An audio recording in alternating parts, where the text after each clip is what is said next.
France सरकारनं 15 वर्षांपेक्षा कमी वयाच्या मुलांसाठी सोशल मीडियाच्या वापरावर पूर्णपणे बंदी घालण्याचा ऐतिहासिक आणि धाडसी निर्णय घेतला आहे। लहान मुलांचं मानसिक आणि भावनिक आरोग्य सुरक्षित ठेवण्यासाठी हा निर्णय घेण्यात आल्याचं फ्रान्स सरकारनं स्पष्ट केलंय। फ्रान्सच्या आरोग्य यंत्रणेनं प्रसिद्ध केलेल्या एका धडकी भरवणाऱ्या आकडेवारीनुसार 12 ते 17 वयोगटातील तब्बल 90% मुलं दररोज स्मार्टफोनच्या माध्यमातून इंटरनेटचा वापर करतात। विशेष म्हणजे यातील निम्म्याहून अधिक मुलं दररोज 2 ते 5 तास फक्त मोबाईल स्क्रीन समोर घालवतात।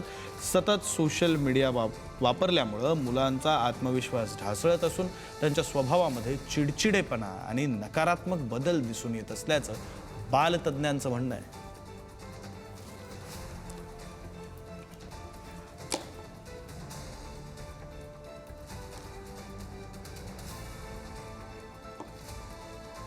सोशल मीडियावर जी फ्रान्स सरकारने आता बंदी घातलेली आहे ती योग्यच आहे, कारण शाळकरी मुलांच्या हातात मोबाईल फोन इतका वेळ असण्याची काही गरज नाही आहे। त्याचे जसे मानसिक भावनिक परिणाम होतात तसेच सामाजिक आणि मेंदूशास्त्रीय परिणाम पण होतात। त्यामुळे तासनतास मोबाईल बघण्याचे हे परिणाम आणि खूप दीर्घकाळ तर हे असू शकतात। त्यामुळे मेंदूशास्त्रीय परिणाम आहे। सामाजिक परिणामांबद्दल खूप जास्त खरं तर अवेअरनेस निर्माण करायला हवा आहे।